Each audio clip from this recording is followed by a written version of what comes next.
이 다큐는 실제 사건을 다뤘음을 알려드립니다. 때는 2022년 추석 연휴, 부산 양정동에서 급한 신고 전화가 들어옵니다. 우전 소리가 들렸어요. 친구가 떨어질 때부터 느낌이 좀, 특히 우리 윤영사하고 둘이서 느낌이 좀 쎄하다. 저희 팀 전부 다 이거 뭔가 이상한 신고다. 바로 어느 한 빌라에서 한 모녀가 쓰러져 있다는 신고였어요. 긴급신고 열립니다. 저 여기 사람이 쓰러진 것 같아서. 남자입니까? 길에?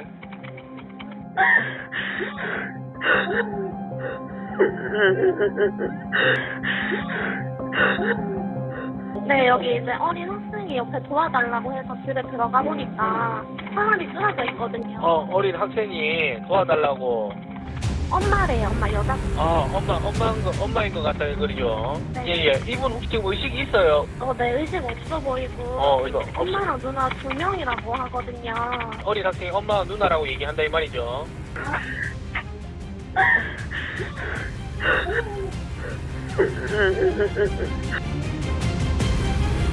하지만 알고 보니 이 사건은 사망 사건이었죠. 그래서 경찰이 출동하고, 그런데 이 모녀 사망 사건에는 이해할 수 없는 흔적들이 있었습니다. 바로 피해자 중 엄마가 이상한 자세로 숨져 있었던 거예요. 엄마 자세 무릎을 꿇고 그대로 절하듯이. 이 자세로 이렇게 엎어져 있었죠. 그렇게 사망하는 경우는 한 번도 못 본 것 같은 상황. 과연 이 방에서는 무슨 일들이 벌어졌던 것일까요? 거기다가 엄마 피해자의 혈흔 자국은 크게 퍼지지 않은 상태였습니다. 한정된 공간에서만 지금 혈흔이 발견되고 다른 데 이렇게 크게 비산된 건 없잖아요. 마치 아무런 저항을 하지 못한 것처럼 말이죠. 심지어 이것은 피해자 스스로 저지른 일이라고 보기엔 불가능해 보였습니다.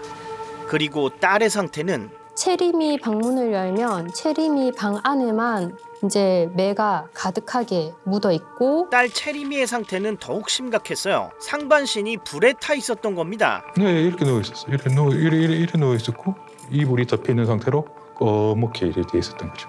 후두면 있었습니다. 그리고 누군가가 얼굴 쪽에 가격한 흔적이 발견돼요. 얼굴 쪽에 폭행이 있었다고 하면 다툼이 있었다는 분명한 사실이고, 그런데 이 집에는 아들이 한 명 더 있었습니다. 아들은 이미 지구대에서 보호하고 있었습니다.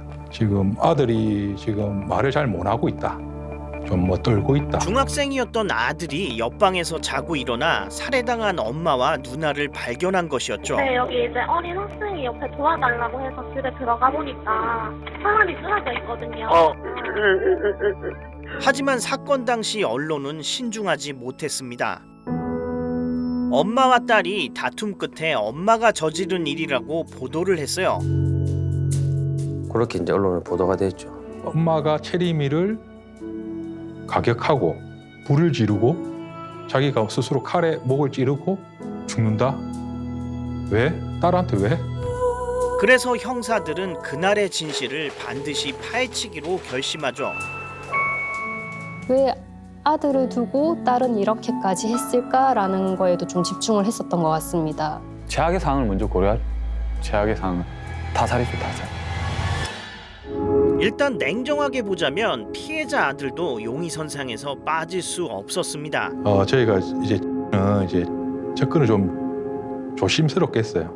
갑자기 엄마 아빠가 죽었는데 경찰관한테 조사받으면 누가 말을 잘하겠습니까? 말이 안 되는 거죠. 거의 말을 못 했어요. 거의 불 때문에 연기를 많이 마셨다는 이야기를 들었어요.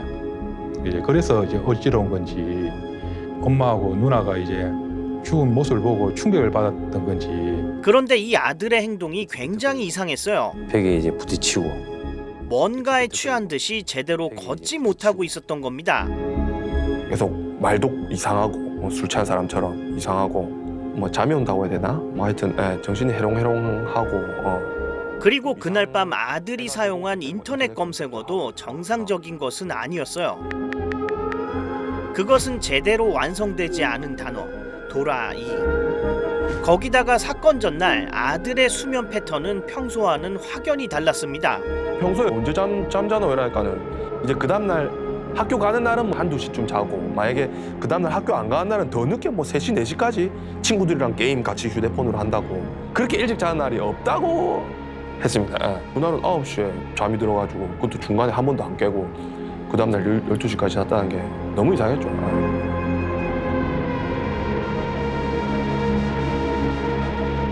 체림이 한편 형사들은 딸 채림이의 친구들에게 연락해서 여러 가지 정보를 물어보는데요. 하고는 사이가 어떻고 체림이하고는 사이는 어떻고. 그런데 그날 밤 채림이에게도 이상 증상이 있었다는 것을 확인합니다. 바로 채림이도 어지러움을 호소했다는 거예요. 그 채림이 친구가 그 채림이랑 카톡한 그 내용을 보면은 오타가 상당히 많았어요.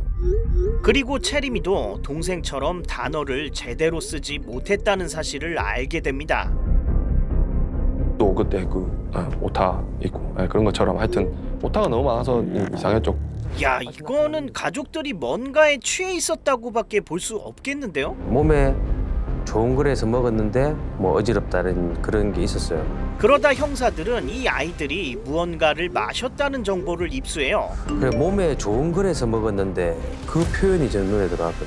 누군가 줬다는 거잖아. 과연 누가 이 주스를 먹였던 것일까요? 뭔가 문제 있는 것 같습니다. 빨리 소변하고 혈액하고 다 채취해야 되겠네.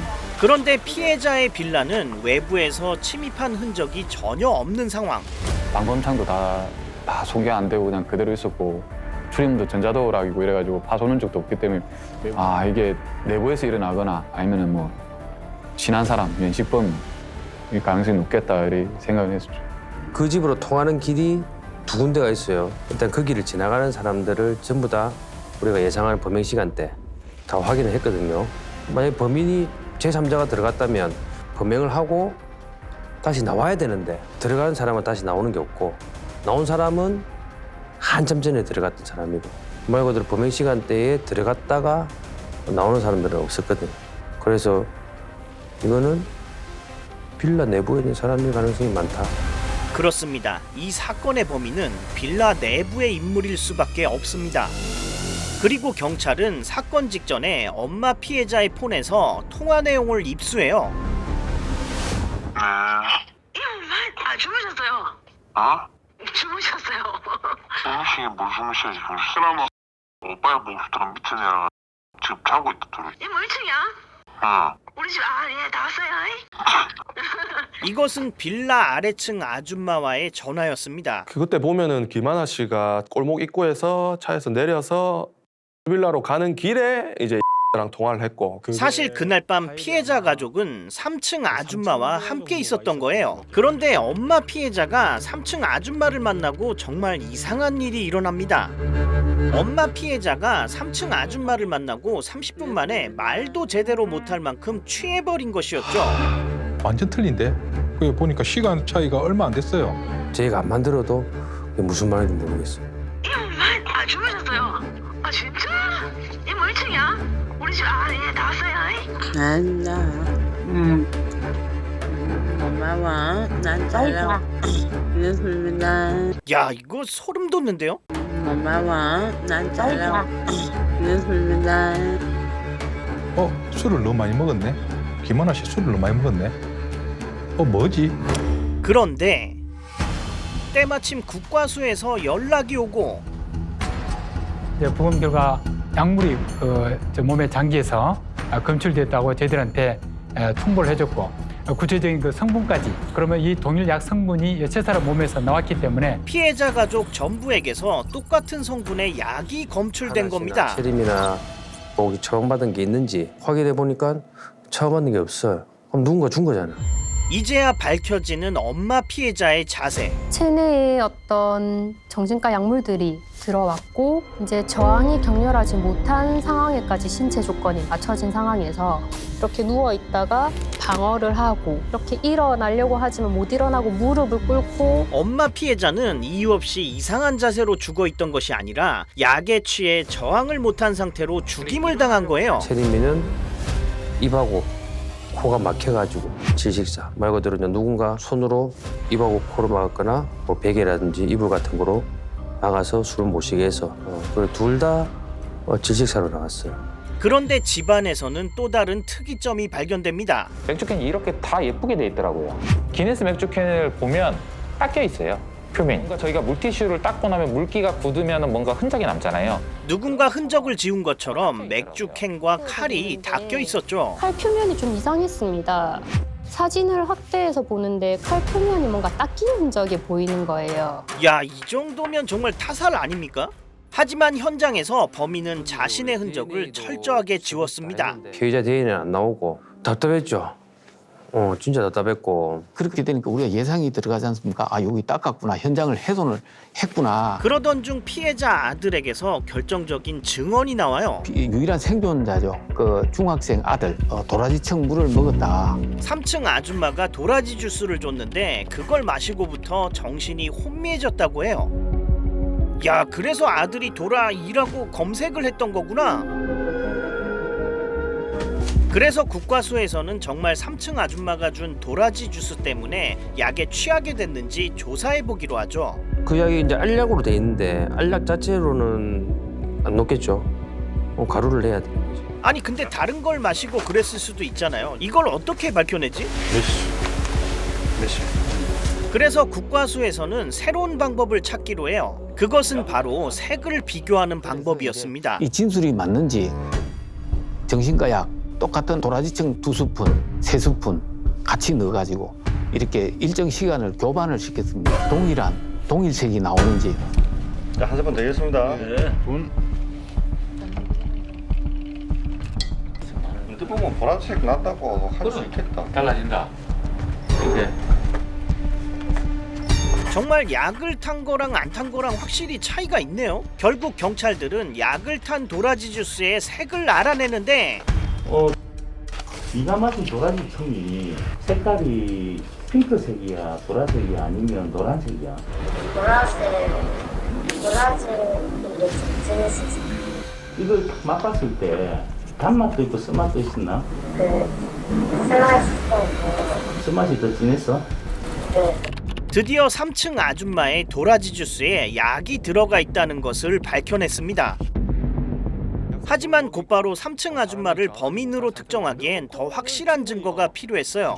그래서 형사들은 부산시에서 이 약을 처방받은 사람들을 모조리 조사를 해야 했습니다. 그 4개 똑같은 약 성분을 처방받은 사람이 있는지 확인을 다 했고 그중 10명이 나왔는데 나머지 9명은 뭐 전부 다 알리바이가 다 확인됐고 남은 거는 이제 그런데 없는 것이.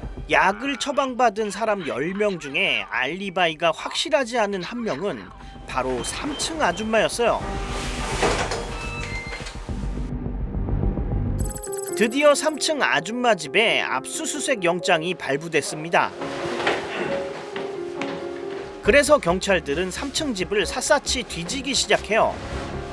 하나 씨를 먼저 살해하고 채림이를 살해했다 봤기 때문에 격투를 했으면 그때 채림이의 DNA가 몸의 어딘가에 묻었거나 옷에 이제 혈흔이 남아있지 않을까. 지금속이 없어졌거든, 집에. 팔에 우리가 손찌라고 하죠, 손찌. 반지하고 연결되어 있는 손찌를 끼고 있는 게 집에 들어오기 직전에 끼고 있었죠. 그러다 결정적인 단서가 발견됩니다. 뭔가 분명히 놓은다. 단서는 놓은다. 그게 딱 있었죠. 3층 아줌마가 처방받은 약을 먹지 않고 쌓아두고 있었던 것이죠. 복용하고 있는 이 정신과 약 많이 보관되고 있더라고요. 여기 보니까요. 한 첩에 5알이 들었는데 그 나머지 4알이 그대로 피해자들 몸에서 다 나왔는 거예요.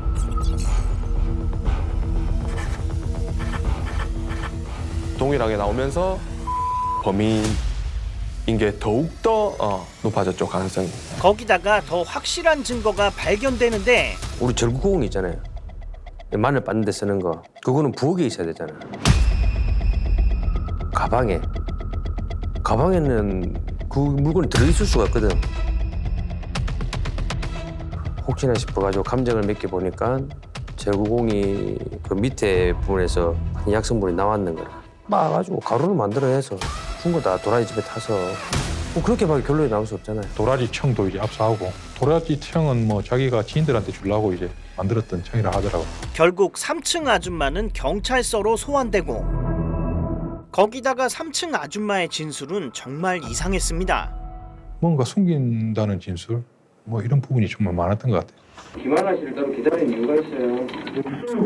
그냥 너무 있었으니까 그냥 있은 거지. 그러면 들어가야 되겠다 싶어서 관람판에 사장이 전화가 온 거예요. 바가지 그 탄물. 우리 셀리면 수위 다 먹었습니다. 나도 먹었어요. 사실과 맞지 않는 거짓 증언까지 남발해댔죠. 체리미가 22시 54분에 CCTV로 먼저 들어간 장면이 확인됐는데 그러면 체리미가 먼저 들어갔기 때문에 체리미를 봐야 되는데 이게 못 봤다는 거는 말이 안 되죠. 체리미가 먼저 빌라에 들어가고 3분 후에 엄마가 들어오고 좀 이따 마라샹가가 도착을 했어요. 그런데 3층 이모 그 사람은 체리를 못 봤대. 마라샹가 도착하는 보고 엄마 들어온 것도 보고 근데 체리를 계속 못 봤다.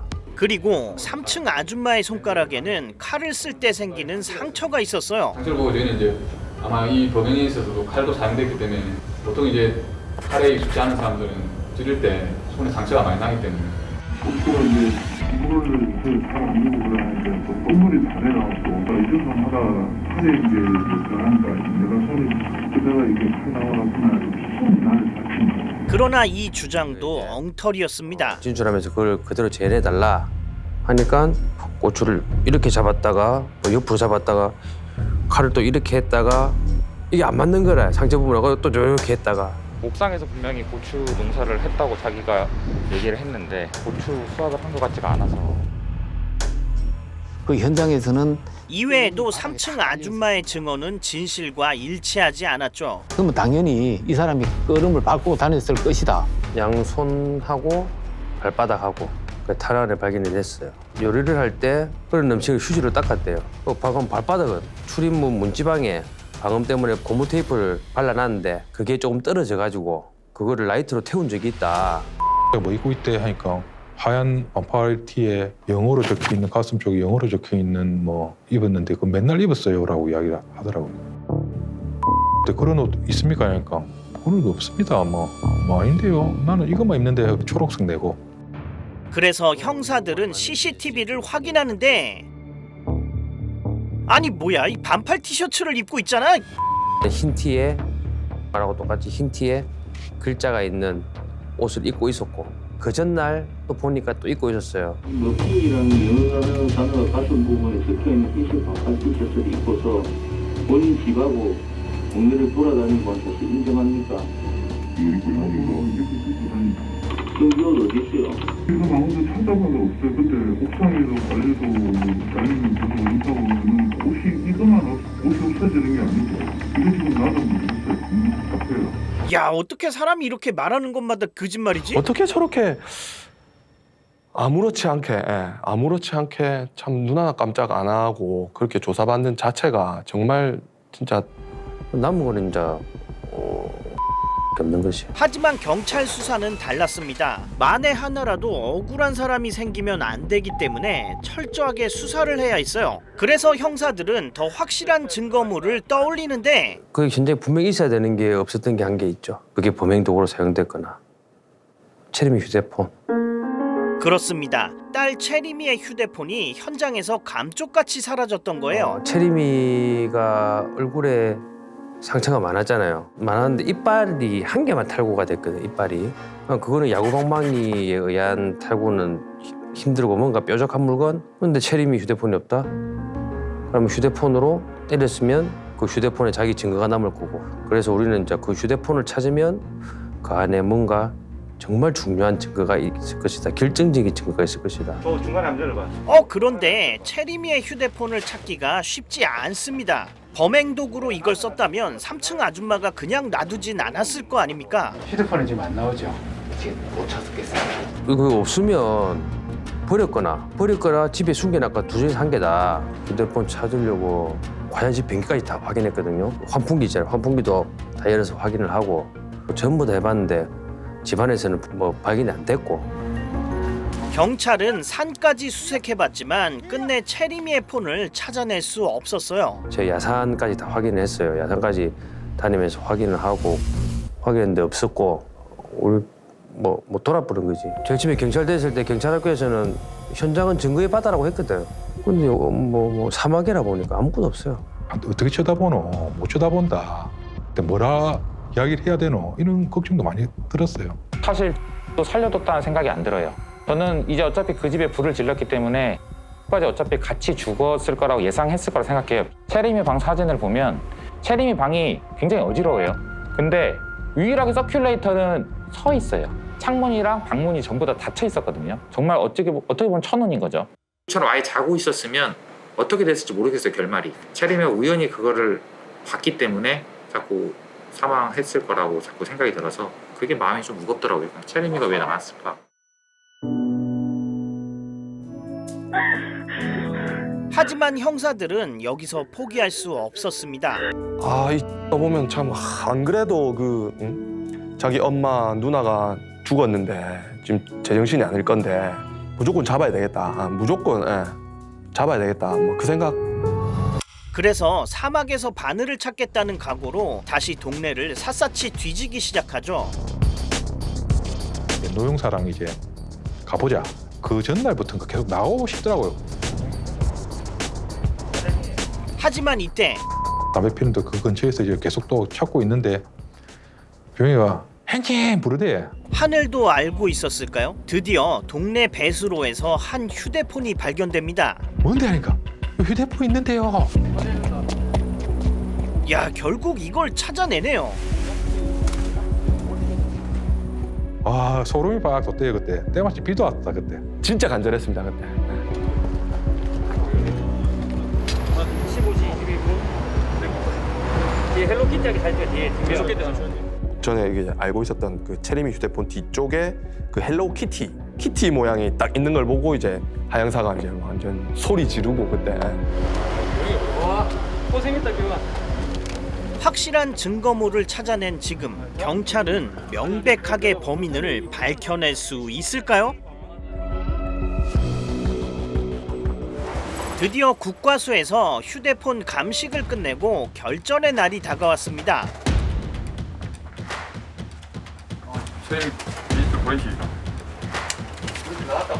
그런데 왜? 채림이의 휴대폰에서는 어떤 흔적도 발견되지 않았어요. 뭐고 이거? 심지어 당연히 있어야 할 채림이의 지문과 DNA까지 제거돼 있었습니다. 이럴 수가 있노? DNA 검출이 안 됐습니다. 아니 뭐 지문도 없고. 근데 채림이 그 유전자까지 안 나왔어요. 그건 뭐겠습니까 뭐. 와, 이거 핸드폰을 빡빡 닦아서 버렸네. 씻었던지 증거 인멸한 거지. 버리기 전에. 이제 같은 자신의 잘못을 눈치지 않고 계속 범인 부인하고 있는데 수사기관 본인 다시 범인에 대해서 계속 밝혀내고 있고 차후 재판에서 엄정하고 무거운 처벌을 받을 수 있습니다. 지금이라도 자신에 대해 저에 대해서 깊은 피해자들의 용서하는 게 맞지 않습니까? 아닙니다.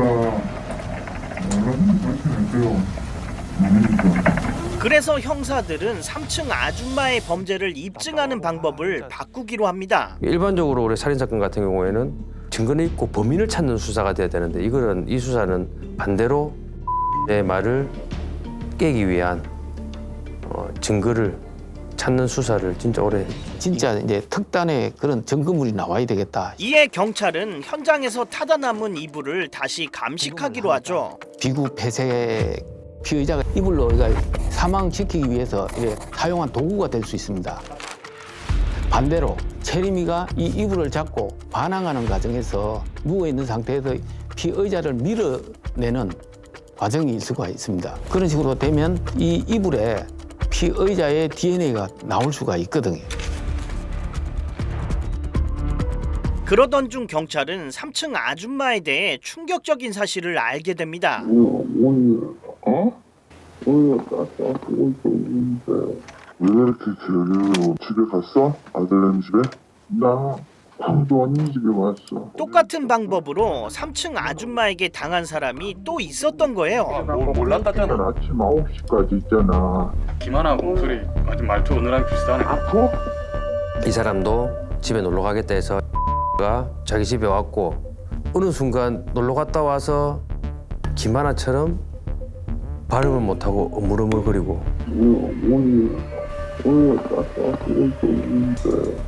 가는 것도 모르고 잠을 몰랐다잖아. 휴대폰은 자동 녹음 기능이 있어요. 그래서 최근에 한 그 녹음 파일 다 들어봤거든요. 불과 이제 요 사건의 10일 전. 불안이 청이라고 내가 보면 불안이 청이라고. 그리고 피해자는 정신을 잃은 사이 귀금속을 도난당했습니다. 그다음에 어떻게 됐는지 모르겠어요. 귀금속이 없었어요. 이 사건하고 똑같은 거라. 이번에는 그거 이것도 18대입니다. 예.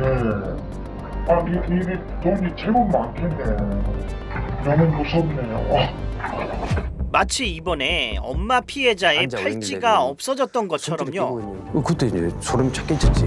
얼마나 많은 범행을 했을까? 그래서 3층 아줌마의 전과가 있는지 조회를 해봤더니 했는데 그게 같은 거죠. 역시나 특수협박, 폭행의 전과가 있는 전과자였습니다. 긴 집에 이제 놀러 가서 이제 기금속을 훔치는 수법인데 그 훔치기 위해서 이제 한 8시간 간다 안녕 해놓고 이제 잘 가 이래놓고 숨어 있다가 남편이 이상한 소리가 들려가지고 나가보니까 욱 이러면서 뭐 여기 있다 이러니까 이쪽으로 왔지 이러면서 거기다가 전당포를 조사해보니 그곳에 다른 피해자가 잃어버렸다는 목걸이도 있었어요. 예, 혹시가 이렇게 생긴 거.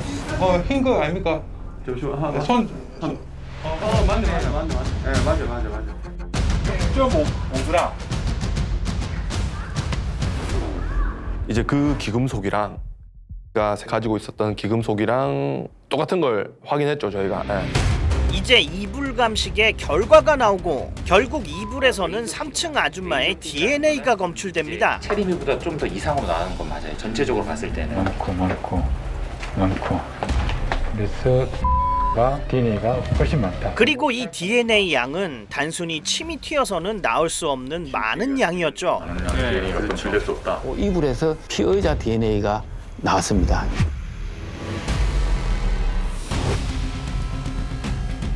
이 정도면 이불을 잡고 씨름을 하지 않는 이상 나올 수 없는 양이라고 해요. 탄화된 이불에서 나온 DNA가 굉장히 농도가 짙게 나왔습니다. 입에 있는 비말, 침이 이렇게 나와 튀길 정도가 아닌 그 농도보다 더 짙게 나왔다. 되었어. 아주 딱 걸렸어 이 3층 아줌마. 그러나 3층 아줌마는 끝까지 눈 하나 깜빡 안 하고 진실을 부정합니다. 김치류의 방 안에 있는 침대 시트, 베개, 쿠션, 이불에 본인 몸에 있는 DNA 성분이 확인되면 본인 김채림 죽였다고 인정할 겁니까?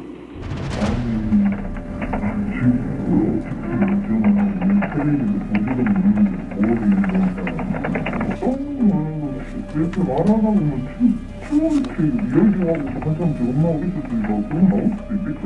그리고 겨우 생존한 피해자 아들을 보고 범인이라고 하죠. 본인은 엄마하고 누나가 이런 범인으로 생각합니까?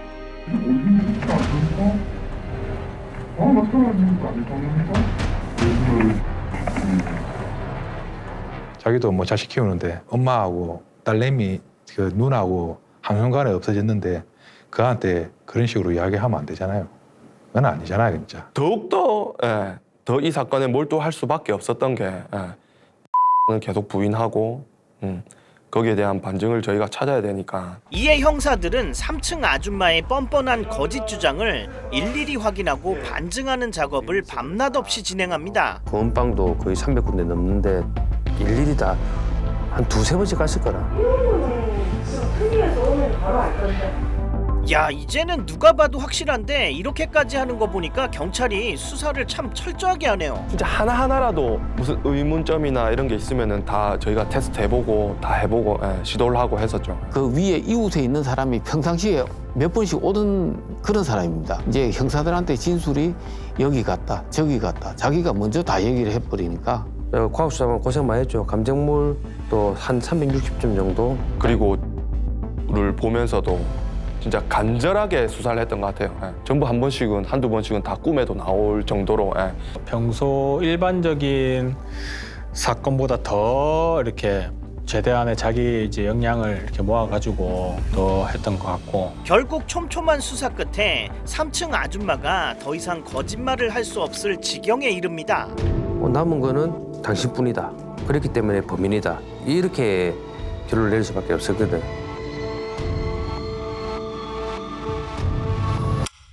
(74일간의) 밤낮 없는 조사 끝에 경찰은 3층 아줌마에 대한 구속영장을 청구하고 올 것이 왔구나라는 걸 느꼈어요.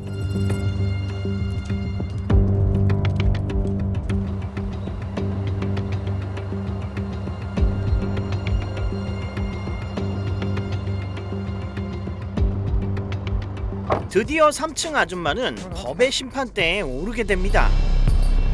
검사님, 판사님 이야기하는 거 들어보니까 아, 우리 수사 그래도 야무딱지게 했다. 그때는 뭔가 조금 저도 좀 심장이 가슴이 뛴다고 해야 되나? 2시간이 20시간 같고 이틀 같고 참 계속 그때 법원 영장계에 전화해서 물어보고 결과 나왔냐 안 나왔냐 물어보고.